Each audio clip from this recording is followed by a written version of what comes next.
My name is Sommer Bazuro. I'm the Chief Medical Officer for the FCBHEALTH network of agencies. Part of my job, and that of all medical directors, is to evaluate data for the use in our work.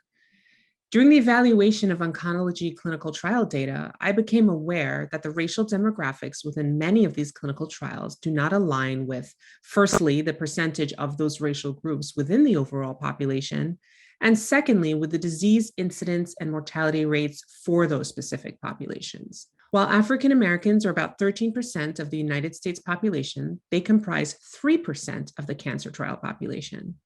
To the second point, when we look at specific cancers, African Americans, for example, experience the highest prostate cancer incidence and mortality rates of any other group.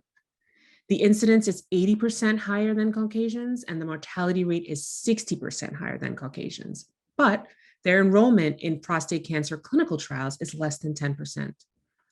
The intention of this initiative is to move the conversation from academic circles to raise public awareness around this issue and to demand change. This is both a moral and a scientific issue, as we're drawing clinical conclusions from trial populations that are not representative of the true populations. We are excluding patients from access to novel, life-saving treatments that first become available in a clinical trial setting. Our guest today is Dr. Joseph Unger. Dr. Unger, please tell us about yourself. Thank you, Dr. Bazuro. It's a pleasure to be here. I am an associate professor at the Fred Hutchinson Cancer Research Center in Seattle. I have a background in health services research and biostatistics. Part of my time is spent designing and analyzing cancer clinical trials, really being in the trenches of clinical trial conduct. And part is spent on independent research into the role and impact of cancer clinical trials as they are integral to developing new therapies for patients, as you mentioned. I have a particular focus as well on examining barriers to cancer clinical trial participation and disparities in access to cancer clinical trials. So Dr. Unger, why is clinical research so important to medicine and advancements in healthcare? Well, quite simply, clinical trials are the means by which we prove that newly developed cancer treatments actually work or do not work. And so they're really the last key step before treatments become adopted into routine clinical practice. Thank you for that. When and how did you become aware of the racial disparities in clinical trial enrollment? I've examined race and ethnic disparities as well as disparities by other factors in access to clinical trials for many years. My focus has always been on the federally sponsored trials sponsored by the National Cancer Institute's network of cancer research groups. And more recently, I worked with some colleagues to evaluate racial representativeness in trials leading to new FDA drug approvals, which are almost entirely conducted by the pharmaceutical companies.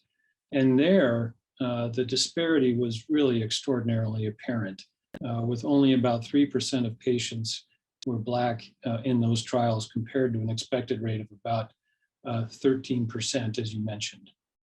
And so that was a finding that was quite stark, and it showed just how much work there is to do.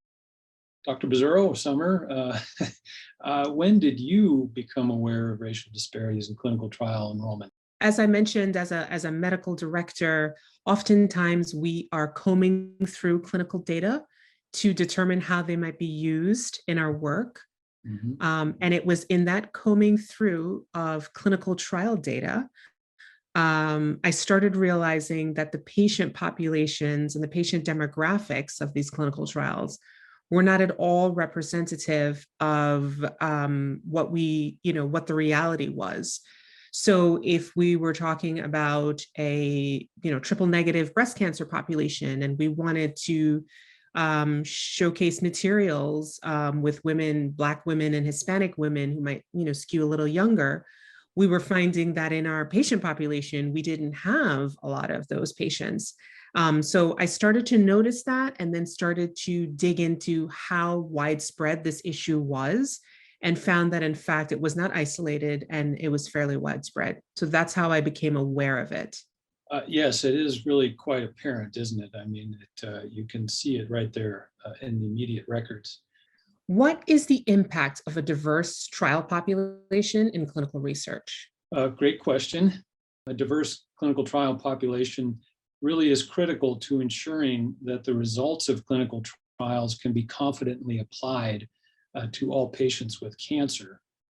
It also allows trials to be conducted more quickly because they enroll faster, which means that new treatments from trials can be identified more quickly, which ultimately benefits all patients with cancer.